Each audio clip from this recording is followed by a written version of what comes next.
با شما جواب میتیم. اما سوال اول که آیا جایز است که یک خواهر تعلیم گیرد از یک برادر مسلمانی که قرآن رو تعلیم میدهد، تجوید رو تعلیم میدهد؟ یعنی یک زن از یک مرد قرآن رو و تجوید رو تعلیم بگیرد، قرآن رو خواند، به او ارسال بکند، او ببیند، آیا جایز است؟ جایز نیست.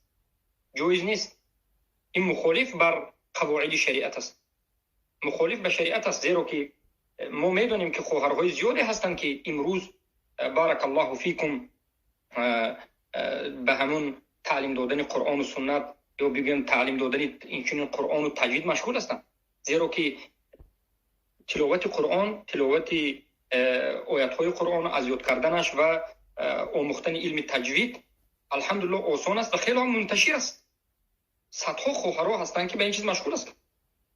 اما اومده یک خواهر سبحان الله به سن بلاغت رسیده به یک جوانی که از قوم خودش هست، به او بگوید که من شاگرد هستم، یک روز، دو روز، 10 روز قرآن رو تلاوت میکند و به او ارسال میکند. او میگه که نه اینجا خطا کردی، گشته تلفظ بکن. این درست نیست. زیرا که آوازی زن اگر به نازکی و به زیبایی به مدرسه، این خودش جایز نیست و مکروه است که به تحریم میرود، به حرام میرود.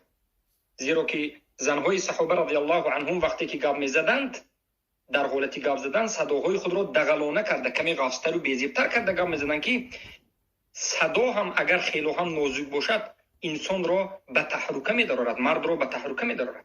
یک زن خودش مثل کوه است، خیلی صورتش زیشت است در پشت پرده، اما صداش را شیرین کرده سخن کند، تصورات به ذهن مرد می‌دارد. این فطری است که گویا که این زن این است و آن است، گویا شیطان است در بین. این خلوت است. خلوت چی است؟ خلوت همین است که زن و مرد با هم دیگر آزادانه به مراقب بودن کسی صحبت بکنند، خواه در یک جای نشسته باشند، خواه در درون تلفن باشند. در درون تلفن هم شما به ملال به هم دیگر صحبت کنید، هیچ کس شما نفهمد، از این عبارت که شیطان سهم شما است. لا يخلون رجل بامرأة فإن ثلاثة شیطان. از همین جهت ما در همین مسئله صوتیات داریم، به یوتیوب گذاشتیم. ما گفتیم که این جایز نیست، این عملها رو از پیش خودتون نسازید. برادرهایی که غم دارید و غم میخورید و خیلی هم به خواهرها غم میخورید، حرکت کنید که زنتون تعلیم بدید، خواهرتون تعلیم بدید، دخترتون تعلیم بدید، دختر شما، خواهر شما به زنها تعلیم تجوید قرآن بدید. بارک الله فیک. خیلی هم میخواهید که قرآن رو تلاوتش رو تعلیم بگیرید، سبحان الله کمی صبر کنید، یک خواهر مسلمه رو یابید. این درست نیست.